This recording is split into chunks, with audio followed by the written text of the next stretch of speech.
आप डाइट पे भी हैं और शुगर पेशेंट भी हैं, लेकिन कुछ ऐसा खाने को दिल कर रहा है जो हेल्दी भी हो और मीठा भी हो और बच्चे भी उसको मज़े ले लेके खा सकें। तो आज की रेसिपी आप लोगों के लिए स्पेशल होने वाली है। बिस्मिल्लाहिर्रहमानिर्रहीम। अस्सलाम वालेकुम फ्रेंड्स, मैं हूँ राजदा। राजदा होम कुजीन में आपको वेलकम करती हूँ। उम्मीद करती हूँ आप लोग जहाँ होंगे खैर खैरियत से होंगे। अल्हम्दुलिल्लाह मैं भी खैरियत से हूँ।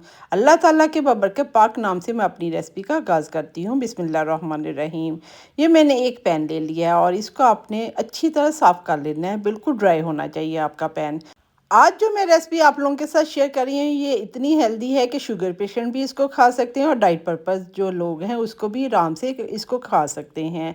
और इसके अलावा आपके बच्चे भी इसको बहुत मज़े ले लेके खाएंगे और फिर बार बार फरमाइश करके इसको बनवाएंगे। और अगर आपके घर अचानक मेहमान भी आ गए हैं तो ये रेसिपी बना के उनको खिलाएंगे तो उनको भी ये रेसिपी बहुत पसंद आएगी और रेसिपी लिए बगैर आपके घर से नहीं जाएंगे। मैंने ये बैटर बना लिया। ये बैटर की रेसिपी मैं आगे जाके आपके साथ शेयर करती हूँ। पैन ले लिया है। पैन पे हल्का सा आप देसी घी लगा लें, बटर लगा लें या बनास्पति घी, जो भी आपका दिल है वो लगा लें, लेकिन ऑयल ना लगाएं क्योंकि ये घी में अच्छी बनेगी।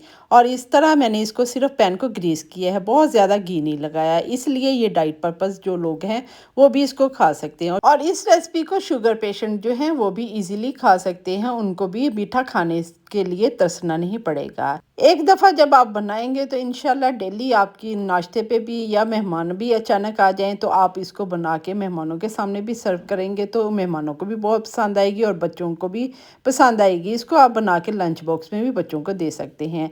मैंने डबल रोटी के स्लाइस लिए हैं और इस बैटर में डिप की।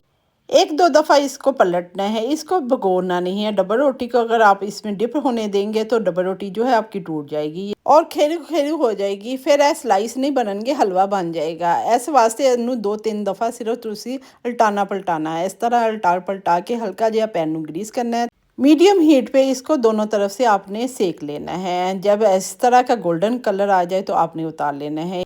4 स्लाइस मैंने पहले निकाल दिए थे और 4 स्लाइस इस तरह दोबारा बन गए हैं। इस तरह इनको मैं डिप करके डालती जा रही हूँ। जो थोड़ा सा अंडा बचेगा वो आपने इसके ऊपर ड्रिजर कर देना है या एक और स्लाइस भी इससे बना सकते हैं। जब तक ये सीख रही है चलो मेरे साथ, मैं आपको इसकी रेसिपी बताती हूँ कि इसका बैटर मैंने कैसे तैयार किया था। ये 5-6 चम्मच मैंने ब्राउन शक्कर यानी कि गुड़ वाली शक्कर जो है वो ली है। आप ब्राउन शुगर जो है वो भी ले सकते हैं, लेकिन ये गुड़ वाली शक्कर जो है हेल्दी होती है। ये मैंने ले लिया और इसके साथ 1 टीस्पून भर के मैंने दालचीनी का पाउडर इसमें डाल दिया है और इसमें सिर्फ 2 अंडे डाले हैं। 2 अंडे से देखें मैंने 8 स्लाइस जो है आराम से बना लिए हैं। 2 अंडे डाल के ब्राउन शुगर और दालचीनी डाल के आप इसको अच्छी तरह बीट कर लें। जब शक्कर जो है अंडों में जज़ब हो जाए तो इसके बाद आपने आधा कप इसमें फ्रेश मिल्क डाल देना है। रूम टेम्परेचर पे आपका होना चाहिए, वो मैंने डाल दिया है। अगर आप डिब्बे वाला डालना चाहते हैं तो वो डाल दें। अब इसको आपने अच्छी तरह मिक्स कर लेना है और इसके साथ आपने ये स्लाइस बना लेने हैं। मज़ीद फ्लेवर देने के लिए आप इसमें इलायची का पाउडर भी डाल सकते हैं या वनीला एसेंस भी डाल सकते हैं। ये हमारे स्लाइस जो हैं वो तैयार हो गए हैं। अब बच्चों के लिए आप क्या कर सकते हैं, मज़ीद मज़ेदार बनाने के लिए इसके ऊपर चॉकलेट सॉस जो है इस तरह ड्रिज़र कर दें और इसके साथ मज़ीद और फ्लेवर देने के लिए फ्रूट्स रखें, कुछ भी रख के इनको सर्व कर सकते हैं। उम्मीद करती हूँ ये मेरी रेसिपी आपको पसंद आई होगी।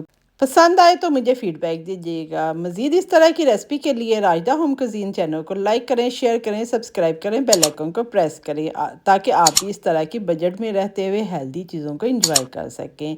इसके अलावा आप इसके ऊपर घर वाली मलाई जो है दूध वाली वो भी डाल सकते हैं या डिब्बे वाली मलाई भी डाल के सर्व कर सकते हैं। अब राजदा को दुआएं देते इजाज़त दें। अपना ख्याल रखिएगा। अल्लाह हाफिज़।